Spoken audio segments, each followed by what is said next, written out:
आज की मेरी इस कहानी का शीर्षक है प्रभु का सच्चा भक्त। आज से लगभग 400 वर्ष पूर्व दिल्ली में परमेष्ठी नाम का एक काले रंग का कुबड़ा दर्जी रहता था।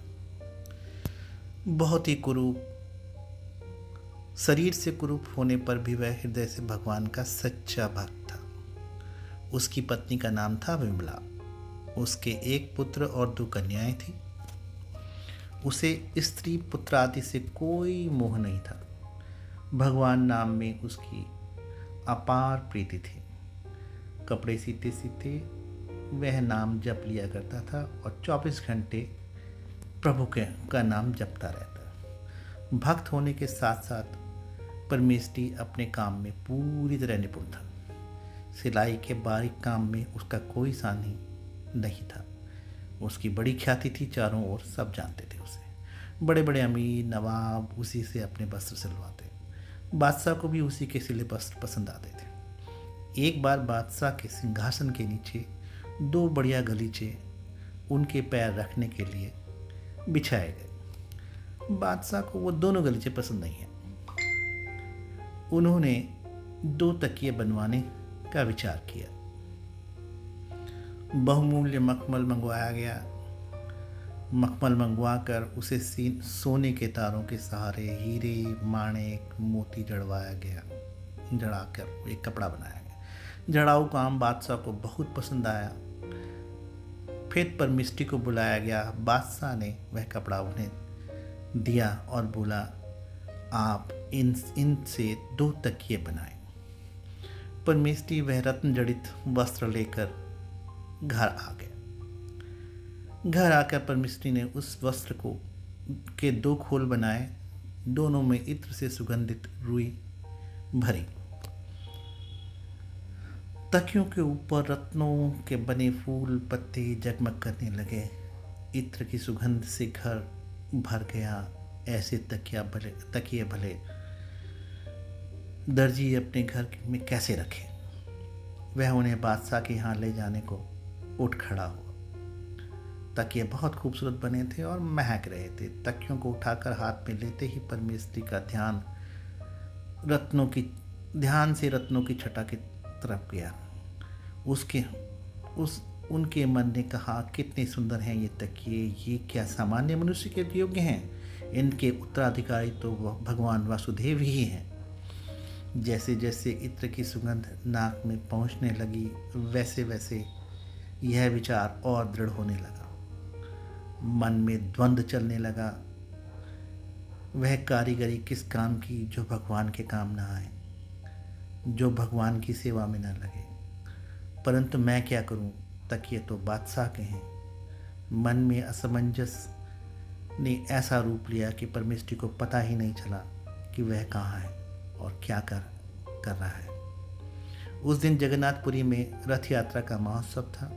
परमेष्ठी एक बार जाकर रथ यात्रा का महोत्सव देख आया था।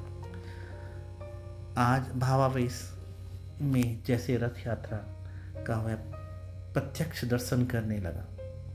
परमेष्ठी देख रहा था, श्री जगन्नाथ जी रथ पर विराजमान हैं।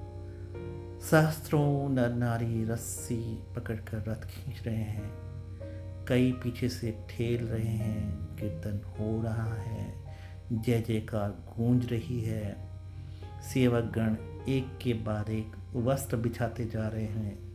श्री जगन्नाथ जी एक वस्त्र से दूसरे वस्त्र पर पधारते हैं। सहसा रथ के कठिन आघात से जगन्नाथ जी के नीचे बिछाया हुआ वस्त्र फट गया। सेवक मंदिर में दूसरा वस्त्र लेने दौड़े, पर उन्हें देर होने लगी। परमेष्ठी से यह दृश्य देखा नहीं गया। उन्होंने शीघ्रता से 2 तकियों में से एक जगन्नाथ जी को अर्पण कर दिया। प्रभु ने उसे स्वीकार कर लिया। परमेष्ठी के आनंद का पार नहीं रहा। वह आनंद के मारे दोनों हाथ उठाकर नाचने लगा। परमेष्ठी ने सपन में भी नहीं सोचा था कि प्रभु से ऐसे मुलाकात। सचमुच रथ यात्रा में भगवान जगन्नाथ के नीचे वह वस्त्र फट गया था और पुजारियों ने देखा कि किसी भक्त ने रथ पर एक बहुमूल्य रत्न जड़ित तकिया प्रभु को चढ़ा दिया है। यहाँ होश में आकर परमेष्ठी ने देखा कि एक तकिया गायब है। उसे बड़ा आनंद हुआ। सर्वानंतर्यामी प्रभु ने उसके हृदय की बात जानकर एक तकिया स्वीकार कर लिया। अब उसे किसी का क्या भय। क्षुद्र बादशाह उसके प्राण ही तो ले सकता है, वह कहाँ मृत्यु से डरता है। उसके दया में प्रभु ने उस पर इतनी कृपा की, वह तो आनंद के मारे कीर्तन करता हुआ नाचने लगा। बादशाह के सिपाही उसे बुलाने आए। एक तकिया लेकर वह बादशाह के पास पहुंचा। बादशाह तकिए की कारीगरी देखकर बहुत ही संतुष्ट हुआ। उसने दूसरे तकिए की बात पूछी कि दूसरा तकिया कहाँ है परमेष्ठी? परमेष्ठी ने निर्भयतापूर्वक कहा, उसे तो नीलांचलनाथ श्री जगन्नाथ स्वामी ने स्वीकार कर लिया है। पहले तो बादशाह ने परिहास समझा, उसने सोचा मजाक कर रहा है। वह बार बार पूछने लगे। जब दर्जी ने यही बात हर बार कही तब बादशाह को क्रोध आ गया। उन्होंने परमेष्ठी को कारागार में डालने का आदेश दे दिया। परमेष्ठी कारागार की अंधेरी कोठरी में पड़े पड़े प्रभु का स्मरण कर रहा है।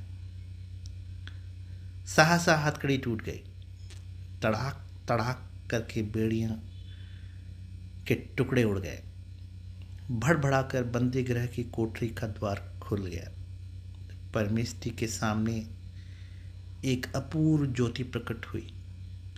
दूसरे ही क्षण शंख चक्र गदा पद्मधारी प्रभु ने उन्हें दर्शन दिया। परमेष्ठी आनंदमग्न होकर प्रभु के चरणों में लौटने लगे। प्रभु ने कहा, परमेष्ठी, मेरे भक्त से अधिक बलवान संसार में और कोई नहीं है। किसका साहस है कि मेरे भक्त को कष्ट दे? आ बेटा, मेरे पास आ। परमेष्ठी तो कृतार्थ हो गए। प्रभु ने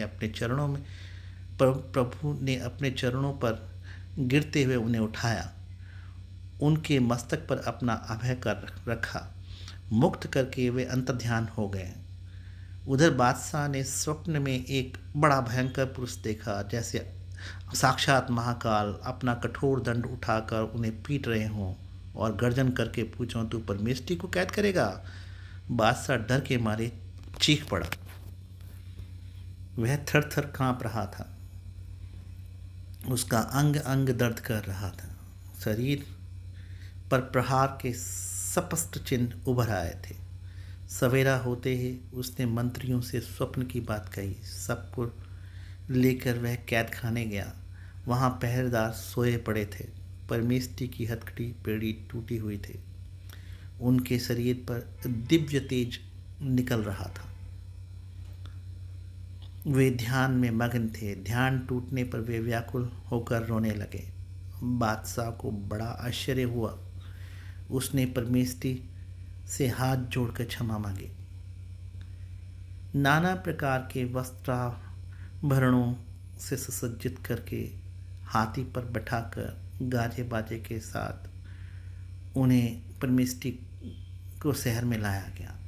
बहुत सा धन देकर राजा ने उन्हें विदा किया।